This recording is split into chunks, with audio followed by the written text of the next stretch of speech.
마가복음을 계속 봐나갑니다. 예수님의 공생의 사역들을 쭉 봐나가며 예수님이 바로 하나님께서 이 땅에 보내시고자 했던 그리스도 메시아임을 아는 것이 중요합니다.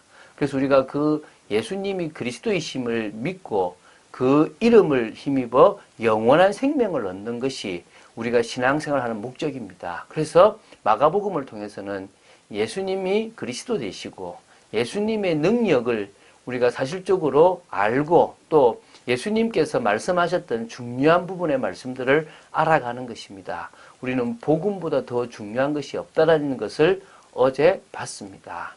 오늘은 이제 뭐를 볼 거냐 하면 이제 또 중요한 부분, 다시 말하면 제자들의 동기에 대한 부분들을 볼 것이고 우리가 마셔야 될 주님이 주신 그 잔에 대한 부분들도 봐야 될 줄로 믿습니다.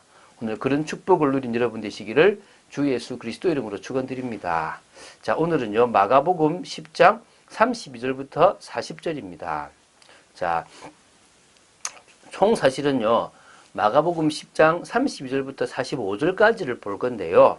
자, 32절부터 34절까지는요 예수님께서 세 번째 고난을 받으실 것에 대해서 예언하신 부분입니다. 이 세 번째 이 예고는 첫 번째나 두 번째보다도 사실 더 구체적이고 사실적으로 하셨습니다. 특히 자신이 십자가에 못 박혀 죽으실 장소가 예루살렘이라는 것을 처음으로 명확하게 밝히셨다는 거죠. 자, 이처럼요 예수님의 고난 예고는 적어도 제자들이 상식적인 수준에서만 예수님의 말씀을 듣고 새겼더라면 이게 잘못 이해할 여지가 전혀 없습니다. 아주 정확하고 구체적으로 하시거든요. 근데 이들은 하나님의 나라, 다시 말하면 예수님이 이루실 그 나라에 빠지다 보니까요. 진짜 중요한 말씀을 못 보고 있는 거죠. 두 번째, 이 마가복음 10장 35절부터 45절은요, 이제 제자들의 야심이 드러납니다. 그 중에서 이제 오늘까지 볼 것은요, 누가 나오냐면 바로 야고보와 요한이 예수님 앞에 이제 청탁을 하는 부분인데요. 이제 여기는 안 나오지만 마태복음에는 어머니를 데리고 와서 이제 청탁을 합니다. 이 부분에 대해서 예수님께서 이제 답을 주시는 건데요. 오늘 32절부터 40절까지 보고 내일 41절부터 45절을 보도록 하겠습니다. 자, 32절을 제가 먼저 보겠습니다. 예루살렘으로 올라가는 길에 예수께서 그들 앞에 서서 가시는데 그들이 놀라고 따르는 자들은 두려워하더라. 이에 다시 12제자를 데리시고 자기가 당할 일을 말씀하여 이르시되.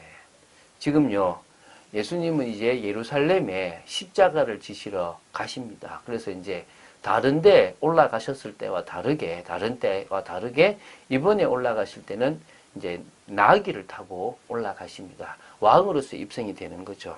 근데 그 가시는 길에 지금 예수님께서 지금 이제 중요한 말씀을 다시 한번 하시는 겁니다.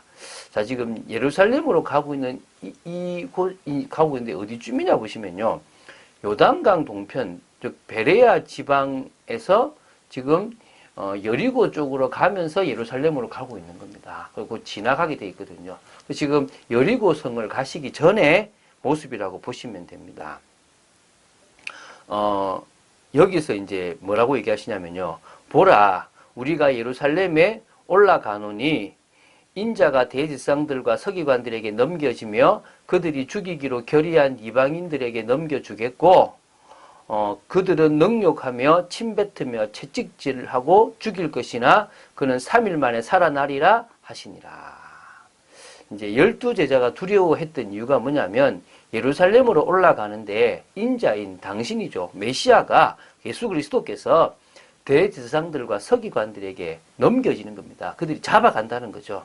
누가 넘깁니까? 가룟 유다가 그들에게 넘기게 되죠. 그리고 이제 그들이 죽이기로 결의를 합니다. 안나스와 가야바가 대제사장인데 바로 사내들인 공회에서 판결을 내리는 거죠. 그리고 이방인들에게 넘겨준다는 말은 누구죠? 로마 군인들에게 넘겨진다는 거고요.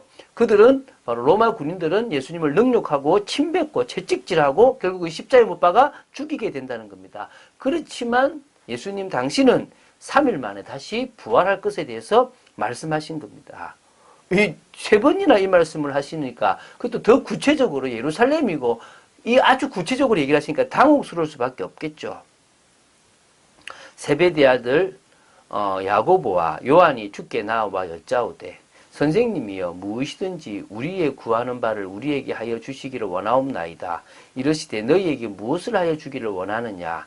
여짜오되 주의 영광 중에서 우리를 하나는 주의 우편에 하나는 좌편에 앉게 하여 주옵소서. 참 기가 막히죠. 지금 예수님은 죽으러 간다는데 제자들은요 그 말이 안 들리는 거예요. 지금 다른 말을 하는갑다. 싸움이 좀 심각해지는갑다. 뭐 이 정도 수준이겠지. 설마 예수님이 왕으로서의 그 모습, 하나님 나라를 회복하는 그 모습이 없겠냐라는 생각을 하게 되는 겁니다. 지금 여기 보면 인물이 나오죠. 세베대의 아들 야고보와 요한이 나옵니다. 마태복음에서는요 야고보와 요한의 어머니가 이렇게 예수님께 청탁하는 것으로 나오는데 마가복음에서는 야고보와 요한이 요청하는 것으로 나옵니다. 뭐 종합을 해본다면 두 형제의 어머니는 혼자 예수님께 나온 것이 아니고 바로 두 아들과 함께 예수님께 나왔고요. 그리고 와서 이 세베대의 세베대의 두 아들의 어머니, 다시 말하면 세베대의 아내죠. 아내가 강한 열망을, 다시 말하면 이렇게 뭐 이모라고 하기도 하는데요. 어쨌든 뭐 예수님에게 있어서 이렇게 관계가 있다고 하기도 합니다. 어쨌든 그래서 뭡니까? 청탁을 하게 되는 겁니다. 그런데 이 마가는 뭐요? 사실 야고보와 요한이 직접 요청한 것과 같다라고 지금 이제 이야기를 하고 있는 거죠. 다시 말하면요. 이 정도로 이들이 영적 무지예요. 예수님은 그리스도로서 고난을 받고 죽게 될 거라는 것을 자꾸 이야기하시고 이 땅에서의 나라가 아니라 영적인 하나님 나라를 이야기하고 있는데 그들은 이 땅에서의 나라를 자꾸 생각하고 있고 제자들로 생각하는 겁니다.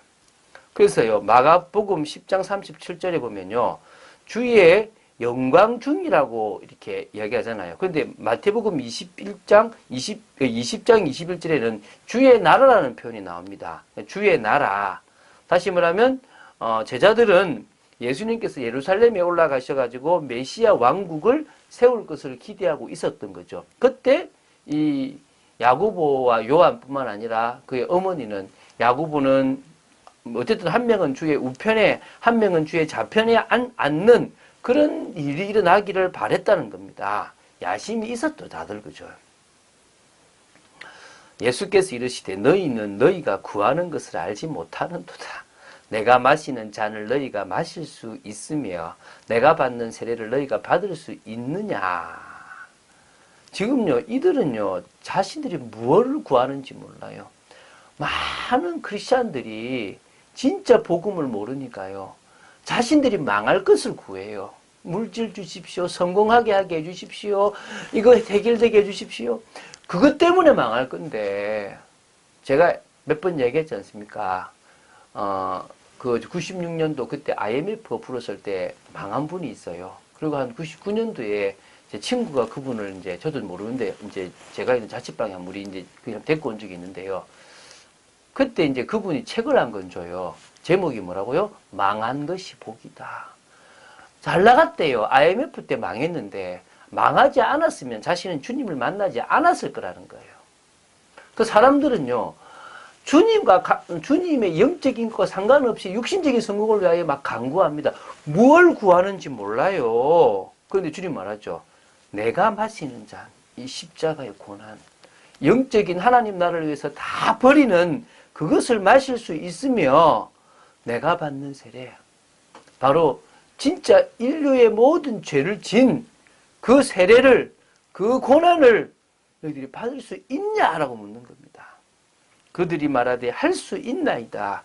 예수께서 이르시되 너희는 내가 마시는 잔을 마시며 내가 받는 세례를 받으려니와 내 우편에 앉는 것은 내가 줄 것이 아니라 누구를 위하여 준비되었든지 그들이 얻을 것이니라. 제자들은요, 이 예수님의 잔, 세례, 이 고난의 진정한 의미를 여전히 깨닫지 못한 채 개인적인 영광만 을 바라보는 그 집착에 빠져서 예수님의 잔과 세례를 받을 수 있다고 당당히 말합니다. 물론요. 성령이 그들에게 임하심으로 말미암아 그들은 고난도 받고 정말 주님과 같이 핍박을 받아서 결국 순교의 자리에까지 가게 됩니다. 쉽지 않은 길이지만 주님이 그들을 사용하셨죠. 그러면서 얘기합니다. 예수님의 좌우편에 앉는 것은 나와 상관없다. 내 고난이 아니다. 누구를 위해서 준비되었든지 간에 바로 하나님의 고난 안에서 주실 것이다 라고 얘기하는 겁니다. 오늘 깨닫게 되기 바랍니다. 바라지 마세요. 천국 간다는 것 자체가 감사하고 우리가 주님 앞에 쓰임받는 자체가 얼마나 감사합니까? 중요한 것은요. 영적인 것을 깨닫지 못하면요. 소경입니다. 영적인 것을 깨닫지 못한다면요. 우리는 인생에서 가장 중요한 것을 놓치고 껍데기만 붙잡고 살아가는 인생인 겁니다. 주님이 이 땅에 왜 오셨고 이 땅에서요. 하나님의 영적인 사실을 한 반 정도만 드러나고 다 숨겨놓으신 이유 왜 믿는 자들에게는 알게 하시지만 믿지 않는 이들은 모르게 만들어 놓았는지를 아셔야 됩니다. 이 천국 복음이 너무나 귀하고 당신이 택하신 자들만 이것을 받게 돼 있는 겁니다. 이 세상에서의 복이 아니라 영원한 주님과 함께 영원한 왕노로 사는 그 자리를 주님은 준비해 놓으셨습니다. 오늘 주님을 믿고 주님과 함께 받게 될 그 고난, 주님 때문에 받게 될 그 고난에 대해서 감사하고 또 그 길을 믿음으로 걸어가는 수준 높은 믿음의 사람들 되기를 바랍니다. 그래서 하나님은요, 우리에게 성령의 역사를 허락하십니다.